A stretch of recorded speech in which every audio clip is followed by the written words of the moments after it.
I'm Jake, you're watching Gas Guzzlers, and next to me, well, folks, I have a story for you. Rumor has it a Tesla Model 3 and a Volkswagen Beetle were parked next to each other in a dark garage one night.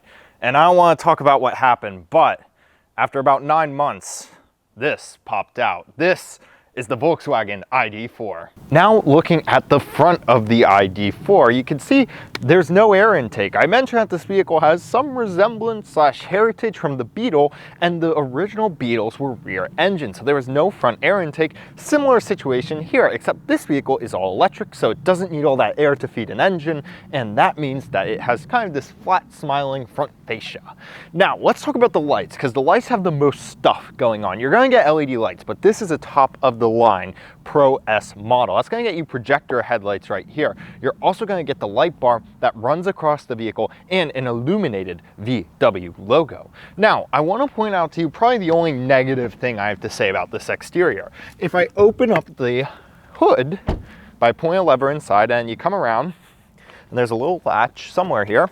There we are, and you can see there is no frunk. Now, VW and some other electric enthusiasts will tell you that means that this stuff didn't have to go in the passenger compartment and ultimately freed up space in there. However, I feel like it might be worth it to lose some space in the unused areas of the passenger compartment, namely between the passenger seat and the driver's seat, in order to have a more usable frunk right here. Of course, you guys can let me know if you agree or disagree, but let's move around to the side. Let's talk about the side. And I want to start with some of the differences between the all-wheel drive model and the standard rear-wheel drive model. This vehicle is raised by about 1/2 inch compared to the rear-wheel drive models. It also has stiffer springs and dampers and thicker anti-roll bars. Now, in addition, there are some interesting features on the side of this vehicle that VW paid close attention to. For example, electric vehicles are very quiet, so they made sure to shape the mirrors to reduce wind noise, because that's noise that would normally be covered up in a normal ICE car. However, in an electric car, you could hear that, so they made sure to cover it up. One bone I have to pick with the side of this vehicle is the door handles. They're electronic door handles. I don't necessarily dislike electronic door handles. There are some I like the Lincoln Aviator. I've definitely grown on Lincoln's implementation of electronic door handles. I don't like Volkswagen's. Here's why. You put your hand on the handle, and it's hard to visualize this, but when you grip the handle, your hand falls, my hand at least, falls too high on the lever inside. So when I press, I don't have the leverage, and there are many times I go to open this vehicle and it's unlocked, but I can't open it even though I'm tugging. And there you go, I just tugged it eventually, and the bottom of my hand caught the lever and opened it. So that is, again, an extremely small thing, but it's just something that if you have hands shaped like mine, I guess it's a problem you may run into. Look at the wheels right here. These are 20-inch wheels. They're part of that gradient package, which is $1,500. They're going to replace standard 19-inch wheels. I also want to talk about the braking system in this vehicle. Now, you have disc brakes in the front and drum brakes in the back. Volkswagen says this is the best possible brake layout that you could possibly want for an electric vehicle. Why? Because electric vehicles do most of their braking with the generator or the motor in them that it uses as a generator to recuperate lost energy and slow the vehicle down. This vehicle has 2 driving modes, as I mentioned. It has a regular driving mode and a heavy braking mode. In the regular driving mode, it feels like you're coasting, and the vehicle only goes to the hydraulic, the vehicle will start using the motor to regenerate and slow down the vehicle as you start pressing on the brakes, and as you push really hard on the brakes, then it's going to kick in the hydraulic brakes. And they've tried to do as good of a job as they can to make that transition really smooth, and I have not been able to notice when regen ends and when hydraulic braking begins, so they have succeeded in that. Looking at the rear of the vehicle, it's a pretty sharp looker, LED taillights as you would expect. There are a few ways you can open your tailgate. You can do it from your key or by pressing a button, but that's boring people stuff. This does have a kick to open tailgate, and now we're going to see how many tries it takes for me to activate it. So there's one, and it got it on the first try, so that is definitely a big thumbs up in my book. Right here, you're going to find about 30.3 cubic feet of space. Dropping that second row is going to give you around 64.2 cubic feet of space. You can drop that second row pretty easily by reaching and grabbing and pushing from right here. There's also a lovely ski pass-through right there. For those of you who don't know, in a lot of vehicles of this class, you can only do a 60 kind of 40 split, right? So you can only fold the middle seat and one other seat together, or 1C independently, and that means you can't pass skis through cleanly from the very back up through the center console all the way to the front. However, in this vehicle, they've engineered a little hole that you can open up and then you can fit your skis through.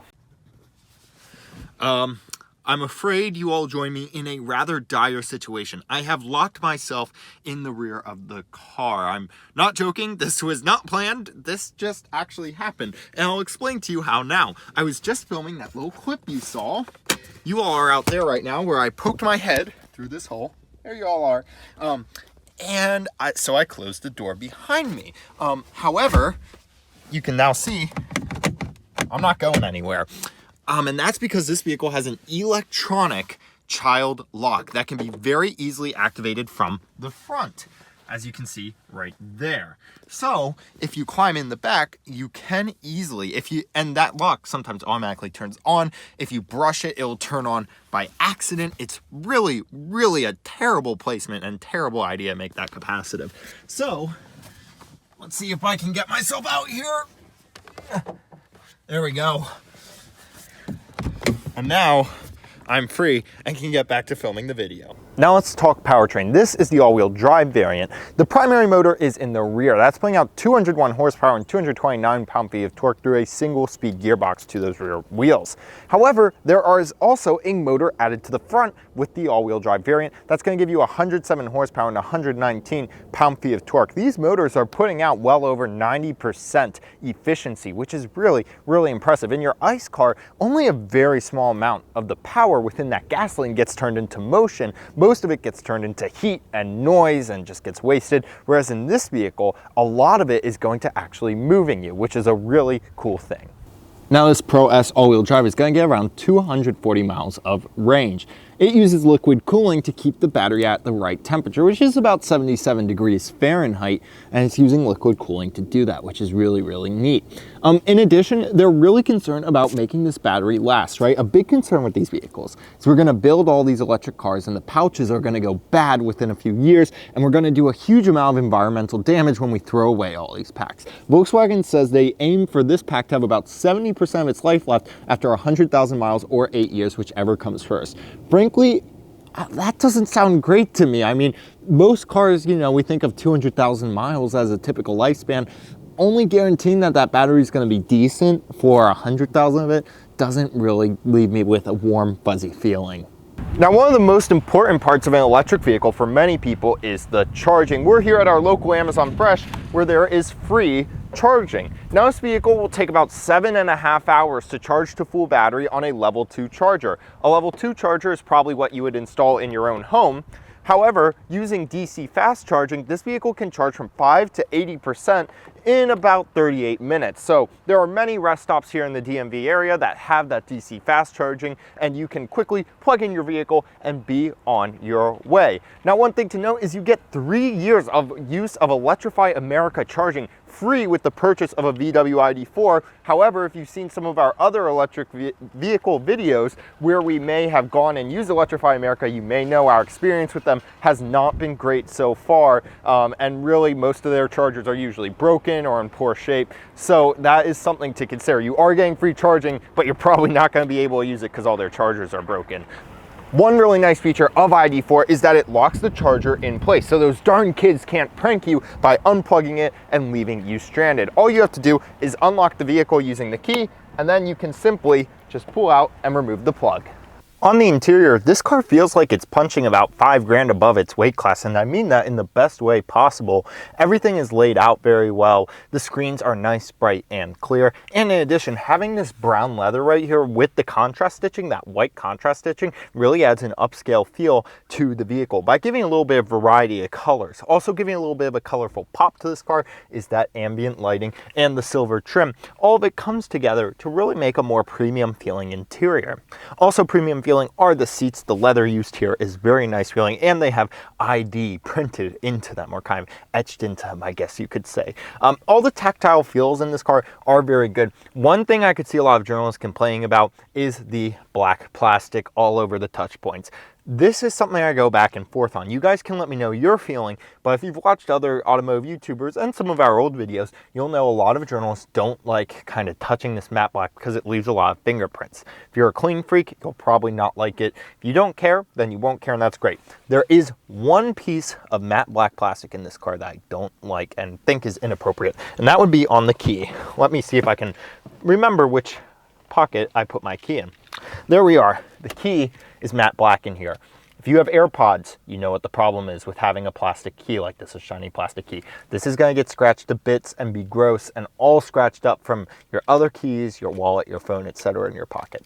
So that's the only like not nice thing to deal with this car is the key when it comes to textiles and whatnot. And that should tell you what a good job Volkswagen did on the interior. They really did a great job here. Something interesting about this car is that it has 4 windows that roll down, yet only 3 buttons. You can see you only have 2 switches there, and you have to hit the rear button if you want to control the rear windows. And just hit it again if you want to control the front ones. Seems like a bit of an overcomplication to me. Let me know what you guys think in the comments below. Now this right here is kind of your center gauge cluster. You can see it nicely displays what your speed is and the speed limit signs. I've also noticed if you drive through a school zone, it will let you know. On the left, you can see that you have your driver safety information right there, so it will show you cars in front of you and what your driver assistance systems are doing in that part of the screen.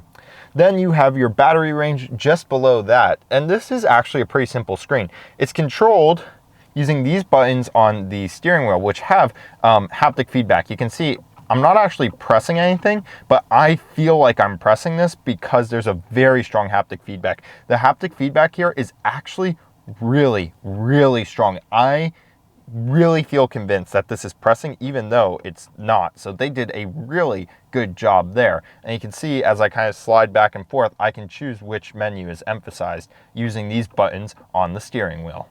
This vehicle does have ambient lighting, so you can choose a variety of different moods right here. You can have it be set to happen with different cues and whatnot. If you go to custom, you can choose whatever colors and combinations you'd like there. Right now, it seems to be we are just adjusting the screen. We're going to go with desire right here. You guys can let me know. Do you like infinity, eternity, desire, euphoria, or vitality? Which of these ambient mood lightings are you putting on your Volkswagen ID4? Now let's talk infotainment. Here you can see just kind of a basic infotainment screen. We're going to jump all the way to the left. And if we hit vehicle right here, you can see there's a lot of typical things you would expect here. Most people are probably going to be using Android Auto or Apple CarPlay. But what I want to show you is the vehicle settings right here. Almost every feature of this vehicle can be interacted with through the screen. For example, here you can see what is happening with the vehicle charging. You can set up locations. You can set up your vehicle functions within this menu right here. For example, you can adjust what you want the exterior lights to do as you approach. You can adjust as you swipe around the vehicle. You see we have a little lag there. You can adjust how the lights react in the vehicle. You can adjust, like, do you want your central locking? Do you want the vehicle to automatically lock and unlock as you walk away? And you can also see there's a proximity sensor to the screen. So right now, all the labels are gone. Now watch as I put my hand close, all the labels come back. So just a bit of a cleaner look as you remove your hand right there.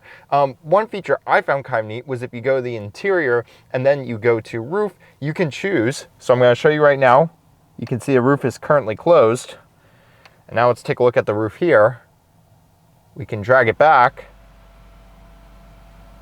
And now you'll see the roof is adjusting and it will adjust to wherever I told it to. So that is an interesting way to adjust the roof. Kind of a long process though to go through all those menus just to get right there. You guys can let me know what you think about that. This vehicle does have ambient lighting, so you can choose a variety of different moods right here. You can have it be set to happen with different cues and whatnot. If you go to custom, you can choose whatever colors and combinations you'd like there. Right now, it seems to be we are just adjusting the screen. We're going to go with desire right here. You guys can let me know. Do you like infinity, eternity, desire, euphoria, or vitality? Which of these ambient mood lightings are you putting on your Volkswagen ID4? Now, car climate control is all within this menu. You can see it can be controlled here with these capacitive buttons. If I want to change my temperature on this side, we do have dual zone climate control right here. Also, your audio is a slider for volume. A knob would be nice, but I'm sure you'll get used to this over time. However, let's talk specifically about climate here. It can be accessed with your Klima menu. Apparently they ran out of money for the last few letters of the word climate there. And here you can choose a variety of different functions. You can see right now Volkswagen is warming my feet. That's because I used the voice assistant to do that. So if we turn this off, I'll show you exactly how to access that function. On your steering wheel, there's this button right here, and we can ask Volkswagen smart commands. So instead of talking to the computer like you normally would with very specific directions, I can hit this and say, my feet are cold. Okay, warming your feet in the front. So now you can see Volkswagen is going to turn on the heat and, well, warm my feet up. So that is kind of a neat little feature, probably more of a gimmick than anything. Also, something that I think may be a gimmick is this air care function. If you hit this button right here, it supposedly will filter out kind of the pollen and dust. You can hear the air system kind of ramp up as you hit that. And you can go to your classic climate right here. I figured this is where most people will be. You'll notice down here, heated seats, no cooled seats here. This vehicle's pushing around $50,000. You really gotta have cooled seats around that price. Your center stack is nothing particularly special. You do have air vents right there.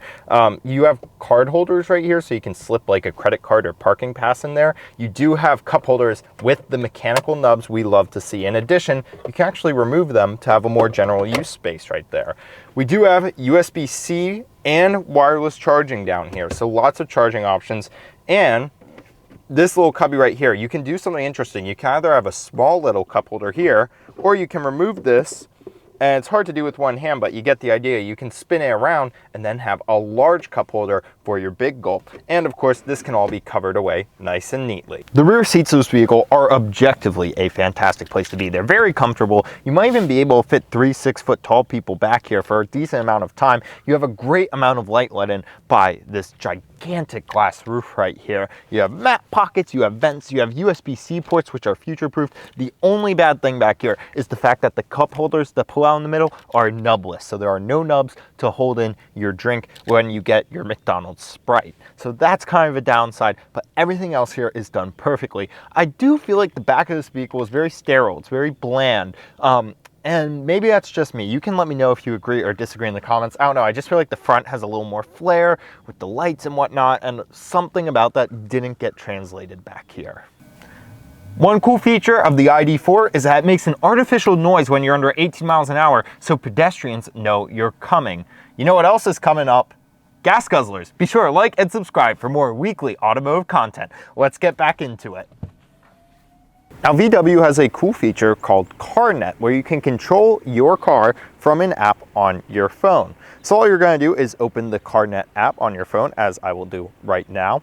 Once you open it, you can see that, well, you have pretty much the information you would expect from an advanced key fob almost. You have your charge, you have the battery percentage, the estimated range, and I don't think this is right because right now it's telling me I have an estimated 51 miles of range. When I was last in the car, it was saying 198 miles of range roughly. So that is really strange. But the climate looks to be about right. It's telling me the temperature inside the car, and I can adjust this little dial here and change the temperature. I can turn it up or down. I can go to more climate settings, turn on the defroster if I'm about to run out and want to be able to use that. So it's a pretty, oh geez, okay. It's sending the changes to my VW now, so it should be cranking up the climate now. And when I get in there, it should be just a little bit uncomfortably warm. So Jake lost the audio for these next couple of clips, so I'm going to be doing a voiceover for him. I hope my lip reading skills are still pretty good. I'd imagine Jake is talking about the power of the ID4 and how it is better than he remembers here. He believes this is because this is the all-wheel drive version, whereas he thinks WAPA had the rear-wheel drive version. Don't go back and check that. Now, I think he's probably talking about exactly what you'd expect him to be talking about here. Maybe he's just talking about the interior. Maybe he's talking about how his roommate is listening to a podcast in the shower. Maybe he's talking about that Russian quiz that he might have forgot to take. Uh-oh. Oh, now this part is definitely important. He is talking about how the brakes in this vehicle are very well executed. He says you can't feel when the car transitions from using the regenerative brakes to the traditional brakes. Now he is definitely saying that if you like this video and videos like it, you should subscribe for weekly automotive content. He's definitely got to talk about the zippiness of this vehicle and how when he was driving it, he felt confident that he could quickly pull out and zip around other drivers or bicycles. Now my lip reading is a little bit rusty, but it looks like he's probably discussing the handling of this vehicle. He probably mentioned that the steering is pretty hefty and tight for this class of vehicle and that he really likes that. He would probably also mention something about liking how this ride felt. It's nothing special, but I'm sure he probably wasn't uncomfortable. Of course, he's either talking about that or how he is totally recording all the audio for this video. This is a great car. Factually, it checks off just about every box I could have for it. It drives well, it's got the fun little electric zoom, its interior is well laid out, the infotainment is competent. I still feel like something's missing, and I don't know what it is, and that's why I have a hard time saying that. And you should absolutely consider buying this car. If you're looking for an electric, this should be on your list. Maybe you all can let me know. I feel like, though, there's some life, some pizzazz. Did the Germans engineer out all of the kind of livelihood from the Beetle side and lean a little too much towards the Tesla when it came to making this vehicle? I am not quite sure. The only thing I'm sure of is this is a great car and you should consider it. Thank you all so much for watching. If you liked the video, consider liking and subscribing for more weekly automotive content. Thank you all so much. We'll see you in next week's video. Stay safe.